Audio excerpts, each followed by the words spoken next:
একটা অষ্টমীর ধামাকাদার ভিডিও নিয়ে। তো আজকে ছিল অষ্টমী, আমি সেরকম সময় পাইনি, তো যেটুকু পেরেছি আমি শেয়ার করছি তোমাদের সাথে। তারপর অষ্টমীর সকালটা কাটানোর পর আমি চলে এসেছি সন্ধ্যাবেলা এখানে পাপড়ি চাট খেতে। অষ্টমীতেও তো উপোস ছিলাম, তো তারপর আমরা চলে আসি এখানে একটা রেস্টুরেন্টে খাওয়া দাওয়া করে নিই এসকেতে।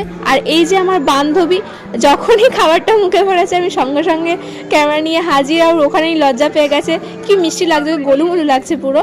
তো তারপর এখানে আমরা খাওয়া দাওয়ার পর আমরা এখানে চলে আসি আর একটা প্যান্ডেলে। এখানে পুরোটাই গ্রাম্য পরিবেশের উপর নির্ভর করেছে, মানে মা দুর্গা গ্রাম্য বধূর বেশে আছে, তো খুবই সুন্দর লাগছে দেখতে। আর এটা হচ্ছে প্যান্ডেলের মানে পুরোটা, মানে আগেকার যে জিনিসগুলো হারিয়ে গেছে সেই জিনিসের উপর ভিত্তি করে একটা প্যান্ডেল করেছে। আর এখানে আমি আর আমার বান্ধবী। তো তারপর চলে আসি দশমীর সকাল নিয়ে। তো দেখো আমি দশমীর সকালে সাদা রঙের একটা আর স্কাই ব্লু কালার একটা শাড়ি পরেছিলাম।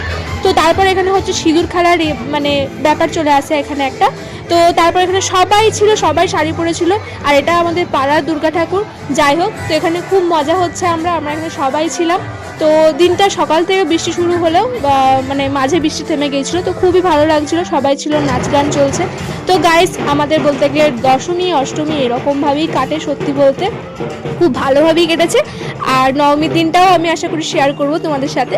তো যাই হোক, এখানে মায়ের মুখটা খুব সুন্দর করেছে। আর ঢাকের আওয়াজ, পুজো মানেই ঢাকের আওয়াজ, কে না ভালোবাসে বলো, সত্যি বলতে আমার তো দারুণ লাগছিল। এখানে আমরাও একটু নাচ গান করেছি, এখানে বলা যেতে পারে একটু একটু লজ্জা হচ্ছিল প্রথমে, আর একটা মন খারাপের ব্যাপারও আসছিল। তো গাইস চলো, ভিডিওটা এই অবধি, চলো টাটা।